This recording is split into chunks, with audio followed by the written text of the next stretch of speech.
3 araw na ang nakalipas mula nang gumawa si Tommy ng kasunduan kay Winnie na protektahan siya at ang kanyang bukid kapalit ng pagpapakain sa kanyang anak.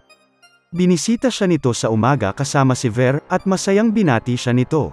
Pagkatapos, hiningi ni Tommy kay Winnie na dalhin siya sa labas ng kuweba. Nang gawin niya ito, binigyan niya ito ng malaking pakete ng pagkain habang siya ay nasa patrol duty.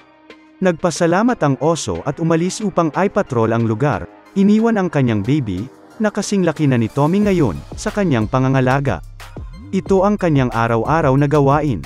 Salamat sa proteksyon na ibinigay niya, unti-unti nang lumalaki ang farm ni Tommy. Siya at ang rabbits ay unti-unting inilalabas ang kanilang mga gamit sa labas at sinimulang linisin ang lugar sa paligid ng kuweba. Pero, ang sitwasyon ay naiiba dito dahil ang lupa ay hindi kasing fertile ng lupa compared sa cave. Punong-puno ito ng mga bato at graba. Habang tinitingnan ito ni Tommy at ng rabbits, pareho silang nag-aalala tungkol sa lupa na sobrang tuyo at puno ng mga bato. Magiging mahirap itanim ang mga pananim dito. Pero pagkatapos, narinig nila si Ver at nakita siyang naghuhukay sa paligid ng lupa na parang lumalangoy siya dito. Nag-e-enjoy siya habang naglalaro sa putik, at ang ibang rabbits ay kinukuha ang mga bato mula sa hukay. Excited si Tommy na makita silang nagtatrabaho ng mabuti, at lalo na pinupuri ang baby oso. Sinasabi na mas madali na ngayon ang pagkuha ng mga bato. Bilang gantimpala sa kanyang ginawa, binigyan niya ito ng inihaw na kamote, na kinain ng bear. Sinabi ni Tommy na sa loob lamang ng ilang araw, halos kasing laki na niya ang baby oso na yun. Natatakot siya isipin kung ano ang maaaring mangyari kung nanatili siya sa loob ng kuweba at naubos ang kanilang pagkain. Pagkatapos, sinimulan ni Tommy ang pagtatanim ng kamote dahil ang pagtatanim ng mga kamote sa tuyong lupa ay maaaring magbigay ng mas magandang resulta kaysa sa iba pang mga pananim. Ang kanyang experience ay patuloy na tumataas. Tinutulungan din siya ng rabbits, at sinabi ni Tommy na susubukan nila ang cherry tomatoes mamaya. Pero pagkatapos, nagulat siya nang makita niya si Ver na naghuhukay sa paligid at kinakain ang mga kamote na kanilang itinanim. Mukhang proud pa ang Mokong, pero nagulat siya nang pag-alitan siya ni Tommy. Sinasabi na hindi sila naghuhukay ng lupa para sa treasure hunting. Ang kanilang hard work ay nasayang dahil kay Ver. Nadepress siya doon nang sabihin ni Tommy na kailangan nilang magtanim ulit. Habang tinuturuan ng rabbits si Ver, naisip ni Tommy na kailangan niyang turuan ang cub ng konsepto ng pagtatanim dahil mananatili ito dito. Samantalang, bumalik si Moon-ing sa 38th floor ng tower, handa para magbenta ulit. Ngayon, ipinahayag niya na ang auction ay magkakaroon ng batch ng tig 300 cherry tomatoes, at mayroon siyang 1,800 overall.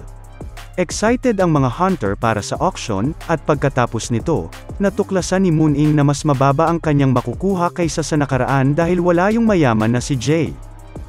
Habang iniisip niya na magiging maganda kung may mas maraming tao tulad niya, lumapit si B-Boy sa pusa at tinanong siya kung tiningnan niya na ang kontrata dahil ito daw ay na-complete na. Sinabi ni Moon-ing na alam na ito ni Tommy, pero pagkatapos ay tinanong siya kung bakit hindi siya sumali sa cherry tomato auction kanina. Sinabi ni B-Boy sa kanya na this time ay kailangan niya ng ibang bagay kaysa sa cherry tomatoes at tinanong siya kung maaari silang mag-picture dahil gusto ng kanyang anak ang mga pusi. Pumayag si Moon-ing basta daw ba may reward, at binigyan siya ng hunter ng pouch ng red pepper powder na sikat daw na seasoning para sa mga core-ins. Naging curious si Moon-ing kung ano ang lasa ng spice na ito, at nagkamali siya ng pagsunod sa kanyang curiosity. Bago siya mapagbigyan ng babalan, sumigaw siya sa sakit habang tumetalon, sinasabi na ang kanyang dila ay nasusunog. Maya-maya, pumunta si Moon-ing sa Market City at pina-upgrade ang kanyang bundle para mas madami ang malalagay. Patuloy pa rin siyang nasasaktan mula sa pinsala na natanggap niya mula sa red pepper powder kanina, at maga pa rin ang kanyang mukha. Pero masaya siya na ngayon na tumaas ang kapasidad ng kanyang bag. Mas maraming cherry tomatoes ang kanyang nilalagay sa loob nito. Sa ganitong paraan, maaari niyang mapataas ang kanyang kita. Iniisip niya na sulit naman ito. Tumetawa siya sa kanyang sarili, at sinasabi na sa ganitong rate ay mas malapit na niyang makukuha ang required na tower coins para maging isang mid-class merchant. At pagkatapos noon, ay gusto niya na maging bossing at papaluhurin niya na si Tommy sa harap niya. Meow meow Eddie meow. Nagdesisyon si Moon-ing na ngayon ay dapat siyang dumaan sa store para tapusin ang inutos sa kanya ni Tommy. Nang maakit siya sa amoy ng barbecue mula sa isang bangkita, pumunta si Moon-ing doon, para matanggal ang anghang sa bibig niya. Unang dating pa lang nang hingi siya agad ng discount sa tindero, grabe na to si Moon-ing, garapalan na talaga. Get out! Hindi ako adik! Tumetawa siya habang kumakain ng kanyang binili at nalaman din natin sa matamis niya pala ito sinawsaw. Bigla naman may pumihil sa kanya. At si Megan Fox pala ito, na nakadisguise bilang merchant mula sa nakaraan nilang pagkikita. Nakilala siya ni Moon-ing bilang yung utu-utu na newbie na muntika na daw meloko ni Moymoy. Galit si Fox sa pagtawag sa kanya ng utu-utu ni Moon-ing kasi siya pa nga ang sum-iron ng kanyang operasyon, pero kailangan niyang manatiling kalmado habang ipinapakilala niya ang kanyang sarili. Tinanong siya ni Moon-ing kung ano ang problema, at sinabi niya na hindi pa siya nakapagpasalamat sa kanya para sa pagligtas sa kanya noon. Kaya, gusto niyang ilibre siya ng pagkain. Sana all. Tinanggihan ni Moon-ing ang alok. Sinasabi na busy siya ngayon, na-shock si Fox kasi nag-iinarte pa ang animal na yon. Tinanong niya ito na huwag naman maging suplado at sinabi niya na maaari naman silang magtsaa kung wala siyang maraming oras. Pero sinabi naman ni Moon-ing na hindi siya umiinom ng mainit. Binago ni Fox ang pangaakit at sinabi na isa sa kanyang mga kaibigan ay nagtatrabaho sa isang sikat na dessert shop kung saan kailangan maghintay ng ilang taon para sa mga reservation. Maaari silang magkaroon ng isang napakalaking dessert doon ng libre. Naiinis na si Moon-ing sa kanyang pagiging persistent at sinabi niya na hindi niya gusto ang matamis na mga pagkain. Naiirita na si Fox sa kanyang kaartihan, at wala na siyang ibang maisip kundi lumuhad sa harap niya at hilingin kay Moon-ing na makinig sa kanya. Naguluhan si Moon-ing at tinanong siya kung bakit ba siya nagtatantrum doon ng parang baby. Gumawa ng kwento si Fox at sinasabi na naging Wonder Young merchant siya kamakailan lamang. Kaya kulang pa siya ng experience at skills. Sinabi niya na labis siyang na-impress nang makita agad ni Moon-ing ang mga kalokohan ni Moymoy sa isang beses at iniligtas ang isang tulad niya mula sa kanyang scam. Pagkatapos, malakas niyang sinabi na nirerespeto niya si Moon-ing at nais matutunan ang kanyang merchant skills. Tinatawag siyang amazing at cool na Wonder Young merchant cat Sir Moon-ing. Bola lang yan. Labis na natuwa si Moon-ing sa pagkakarinig ng maraming pagpupuri, bago ang kanyang pangalan, at mayabang niyang sinabi na dahil siya ay napilitan, maaari niyang turuan siya ng kaunti. Hanggang ngayon utu-utu pa din talaga ito si Moon-ing. Habang pinasasalamatan siya ni Fox, ngumiti siya dahil gumana daw muli ang kanyang ultimate technique. Ang kanyang pagmamakaawa kapal Mox technique ay hindi pa daw nabibigo. Ngayon, mahirap para kay Moon-ing na siya ay nagmamakaawa sa harap ng maraming tao.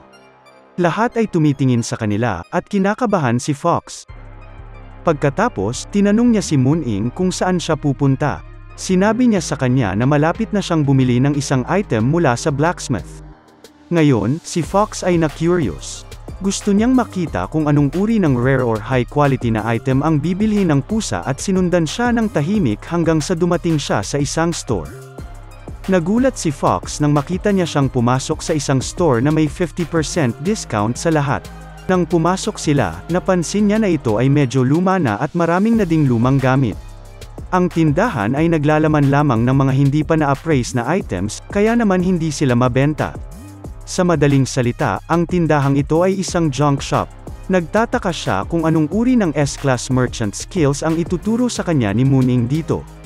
Habang tinatanong ng pusa ang tindero kung totoo ba ang board sa labas at talagang binibenta nila ang lahat ng mga item para sa 20 tower coins lang. A few minutes ago, tinanong ni Fox si Moon-ing kung naghahanap siya ng mga item na maaaring muling ibenta, pero tumawa lamang siya at sinabi sa kanya na, "Easy ka lang dyan, meow, malalaman mo din soon. Kanina ka pa dadago ka nakita." Dumaan sila sa maraming mga tinda, at nakita ni Fox ang isang magandang knife sa isa sa kanila. Sinabi niya kay Moon-ing na maraming mataas na klase na mga item sa blacksmith na kanyang binisita. Pero sure na sinabi ni Moon-ing sa kanya na hindi siya bumibili ng mga walang silbi na mga items. Ngayon, siya ay nasa isang junk shop kung saan malinaw na sinabi sa kanya ng may-ari na karamihan sa mga item sa kanilang tindahan ay hindi pa na-appraise. Kaya, hindi nila malalaman ang kanilang tunay na halaga. Idinagdag niya na kung magbabayad siya para sa mga item na luma at bulok dahil sa kanilang edad, gagawa rin sila ng mga ito at sinabi sa kanya na pumili kung ano ang gusto niya. Pagkatapos, bigla ang binagsak ni Moon-ing ang kanyang mga paa sa mesa at malakas na tinanong ang tindero na bigyan siya ng discount. Ito na pala yung hidden technique ni Moon-ing, ang tinatawag na presyong divisoria technique. Sabihin mo lang, salamat Shopee!